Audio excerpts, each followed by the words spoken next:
여러분 안녕하십니까? 남바원 택시 뉴스입니다. 최근 들려온 소식입니다. 서울 지역 개인 택시 기사님들의 퇴직금을 대신해온 복지금이 사실상 파산 상태에 놓였습니다.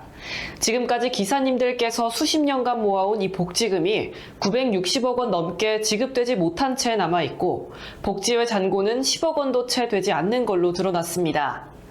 이대로라면 전국 3만 6천 명이 넘는 서울 개인 택시 기사님들께서 기대해온 퇴직금 대부분이 사라질 위기에 처해 있습니다. 시간을 거슬러 서울 개인택시 운송사업조합은 1982년부터 퇴직금을 받을 수 없는 개인택시 기사님들을 위해 이 복지금 제도를 도입했는데요. 이후 제도화돼서 퇴직 시 납입금의 가입 기간에 따라 금액을 더해 돌려주는 사실상 퇴직금 제도로 운영돼 왔습니다. 지금까지 기사님들이 납입한 총액은 4,388억 원. 하지만 운영사 측은 퇴직자가 탈퇴자에게 돌려줘야 할 금액이 960억 원에 달한다고 밝혔고 그나마 남은 잔액은 10억 원도 안 되는 상황입니다. 복지금 운영을 맡고 있는 조합 관계자는 사실상 파산 상태라며 공중분해와 디폴트가 불가피하다고 밝혔습니다.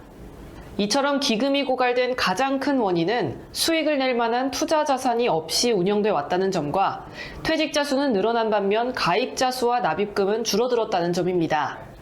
복지금의 유일한 수의 자산은 마곡에 위치한 가스 충전소 한 곳뿐이며 이마저도 기대만큼의 수익은 내지 못하고 있는 걸로 확인됐습니다. 이에 따라 조합은 조만간 해당 자산을 매각한 뒤 남은 금액을 조합원들에게 나눠주는 방식으로 복지회 해산 절차에 들어갈 가능성이 큽니다. 하지만 해당 자산의 가치는 약 300억 원 수준으로 현재 필요 지급액 7천억 원을 생각하면 전체 피해액은 감당 불가한 수준입니다. 일부 기사님들은 이 사태에 대해 서울시의 책임을 묻고 있습니다.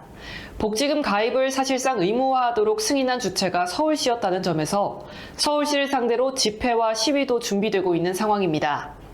실제로 서울시는 조합 정관 개정안을 승인하면서 조합 가입 시 복지회 가입도 자동으로 이루어지도록 허용한 바 있습니다.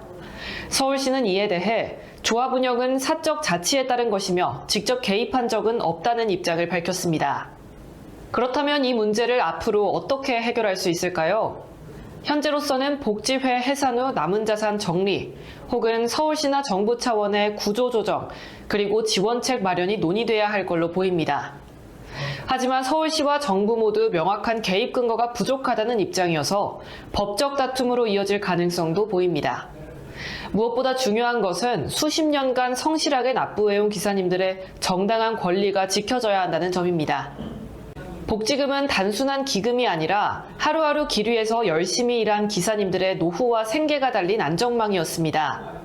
지금은 그 안전망이 무너질 위기에 놓여 있습니다. 이 사태가 어떻게 흘러가든 택시기사님들의 피해가 최소화되고 정의로운 해결책이 마련되길 진심으로 바랍니다. 이상으로 남바원 택시 아나운서 김서희였습니다.